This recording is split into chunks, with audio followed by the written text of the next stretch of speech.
이 땅을 어떤 용도로 만들어야 가장 가치가 높아지고 수요가 많은 토지로 만들 수 있을까? 그리고 남들이 봤을 때는 그냥 농지, 임야일 뿐인데 이곳을 보기 좋게 만들고 건축물을 지을 수 있는 용도를 보이게 만든다면 사람들이 관심을 가지지 않을까? 이 생각이 바로 땅으로 돈을 버는 핵심 생각입니다. 안녕하세요. 이번 클래스는 상속 정여받을 토지의 양도세 절세 전략과 수익을 내고 땅을 파는 방법에 관한 영상입니다. 땅은 시세 차익이나 실수요 용도로 구입하는 게 보통이지만 상속과 정여 등의 원인으로 땅을 취득할 경우에는 그 땅의 가치나 시세, 개발 가치 등을 모르고 무작정 보유하는 경우가 많습니다. 상속받을 땅이 있는 분들이라면 이런 고민을 하실 겁니다. 이 땅이 과연 어느 정도의 가치가 있을까? 보유를 해야 하나? 매도를 해야 하나? 보유를 한다면 어떤 가치가 있고 개발을 해서 사용하면 어떤 용도로 개발을 하면 될까? 매도를 한다면 이 토지의 가치와 시세는 어느 정도일지, 매도할 때 양도세는 얼마나 나올까? 미리 양도세를 줄일 수 있는 방법은 없을까? 아마도 수많은 생각이 들 겁니다. 먼저 상속 토지의 양도세 절세 방법을 알려드리겠습니다. 이 방법에서 제일 중요한 것은 토지를 상속받고 상속세 신고 전에 이 작업이 선행되어야 한다는 게 핵심입니다. 상속세 신고 후에는 불가능하니까요. 이 점 꼭 유의하시길 바랍니다. 토지의 경우는 공시지가와 실거래가 차이가 많이 납니다. 이러한 특성으로 인해 공시가로 상속받은 땅을 나중에 실거래가로 되팔아서 양도세를 낼 때 매매금액 전체가 양도 차익으로 잡혀 양도세 폭탄을 맞는 경우가 비일비재합니다. 따라서 양도세 절세를 위해서는 취득가액을 높이는 작업이 필요합니다. 이 방법이 핵심이죠. 그 방법이 바로 상속세 신고 시 상속받은 땅을 공시지가가 아닌 미리 감정평가를 받아서 감정평가가액으로 신고를 하여 취득가액을 현실적으로 올려놓는 방법을 사용하시면 됩니다. 상속세법상 상속인으로 배우자와 자녀가 있는 경우 배우자가 있으면 최소 5억 원은 공제를 받을 수 있고 자녀가 있는 경우 일괄 5억을 받을 수 있습니다.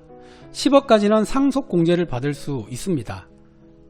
물론 상속세는 안 나옵니다. 보시는 화면의 표처럼 일괄공제 5억원과 배우자공제 5억원을 합해서 총 10억원까지는 공제를 받으실 수가 있습니다. 제가 예시를 하나 들어서 설명을 해드리도록 하겠습니다. 상속재산이 5억원, 공시지가로 해서 5억원을 상속을 받고요. 사전 정여 재산이 없다는 가정하에 과세가액은 5억원이 됩니다. 그러면 총 상속공제 금액이 5억원이 공제가 되는데요. 위에 보시면 상속세 공제는 총 10억까지가 가능하기 때문에 10억 공제에서 5억만 받았기 때문에 5억원의 여유분이 발생을 합니다. 그러면 이번에는 이 상속재산 5억원을 공시지가가 아닌 감정평가를 받아서 상속세 신고를 했을 때 어떤 변화가 있는지 살펴보도록 하겠습니다. 기존에 공시지가로 해서 5억원이었던 이 상속재산을 감정평가를 받아서 감정평가 가액으로 신고를 했다라고 가정을 했을 때는요, 공시지가의 보통은 2배에서 2.5배 정도 감정평가 금액이 나온다고 생각을 하고요. 5억의 2배인 10억원으로 감정평가를 받았을 때 이 과세가액은 10억원이 되고요. 10억원 한도 공제에서 10억원 전체를 다 공제를 받을 수 있습니다. 단순하게 두 가지를 비교를 해보면요, 공시지가로 해서 신고를 했을 때는 똑같이 상속세는 안 나옵니다. 감정평가를 받아서 신고를 할 때도 똑같이 상속세는 발생하지 않습니다. 그렇다면은 감정평가를 받아서 상속세 신고를 했을 때 나중에 이 토지를 양도했을 때 양도소득세는 취득원가가 감정평가를 받았을 경우에는 10억원이 취득원가가 되고요.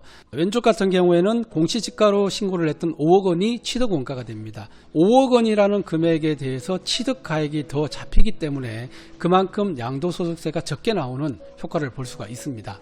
단순히 상속세 신고 시 감정평가를 받아서 신고를 했을 뿐인데 나중에 양도소득세 차이는 몇 억원이 날 수도 있는 상황이 발생할 수도 있습니다. 그렇다면 취득세 역시 감정평가 가액으로 내야 할까요? 상속 시 취득 지급되는 땅의 취득세는 지방세이므로 지자체에서 고시한 시가표준액을 기준으로 납부하니까 취득세를 더 낼 필요는 없습니다. 결과적으로 감정평가 가액으로 상속세 신고를 해도 취득세와는 상관이 없다는 이야기입니다.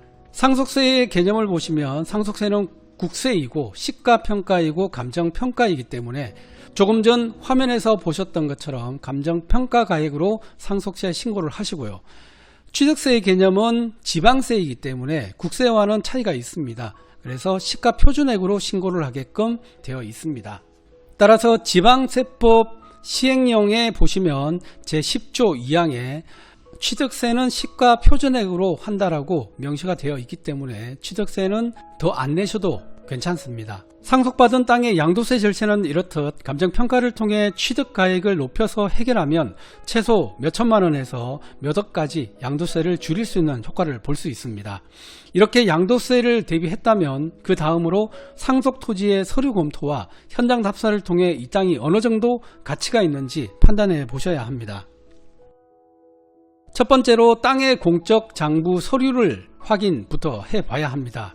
토지의 경우 토지 이용 계획 열람을 통해서 용도지역 그리고 용도지구 및 규제사항을 확인을 해보고 주변의 실거래 금액 비교와 인근 토지의 호가를 통해서 땅의 시세를 파악해 봅니다.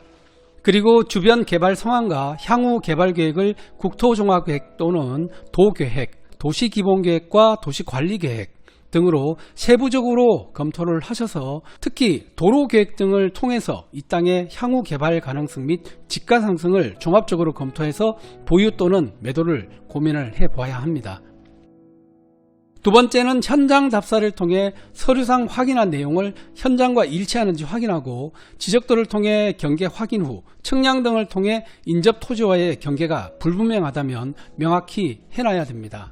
시골 땅과 촌집의 경우에는 지적도와 실제 땅의 모양과 현황이 다른 경우가 흔히 있으니까요. 꼼꼼히 확인하고 애매한 부분은 바로 잡아 놓아야 합니다.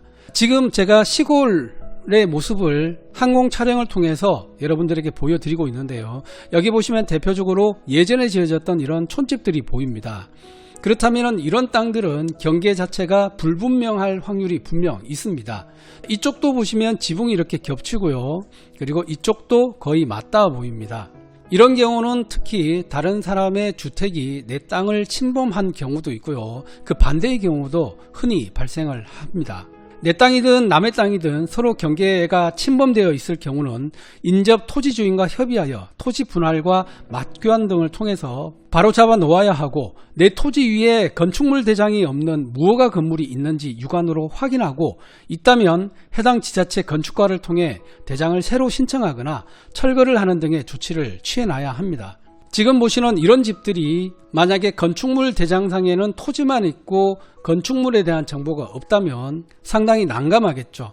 특히 무허가 주택이 있다면 자칫 주택 개수로 인정이 되어서 양도세 비과세 혜택을 받을 수 없을 수도 있고 중과세에 해당될 수 있으니 이 부분은 꼭 확인하셔야 됩니다.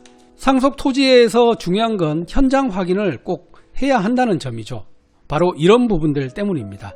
그리고 실제로 상속받은 땅에서 가장 많이 발생하는 하자가 경계불일치와 무허가 건축물 문제이고 때에 따라서 멀리 있는 농지나 임야의 경우에는 타인이 무단으로 경작을 하거나 나무를 심는 행위 그리고 묘를 쓰는 행위 등으로 인해 시비가 발생하는 경우가 있습니다. 도심지 내에 건물이 없는 토지의 경우를 제외하고 농지나 임야 등을 상속받는 경우에는 많은 분들이 내 땅인데도 불구하고 상속 정해의 원인으로 받은 땅이라서 방치해 둔 경우가 많은데 때에 따라서 위의 문제들로 인해서 다툼이 발생하니 관리를 잘 하셔야 됩니다. 위의 절차 후에 상속 토지를 보유할 건지 매매할 건지 최종 고민을 해봅니다. 서류와 현장 답사를 통해 상속받을 땅을 확인했다면 보유할 거면 그냥 이대로 보유할 건지 아니면 활용을 할 건지 판단을 또 해야 하고요. 보유를 선택하셨다면 그냥 그대로 두기보다는 적극적인 개발 행위를 통해서 땅의 가치를 올리는 방법이 낫습니다. 개발 행위를 통해 일정 부분의 양도세, 절세 효과도 볼 수 있고 때에 따라서 임대 수익이나 부수 수입이 생기면 개발을 하면 더욱더 좋습니다.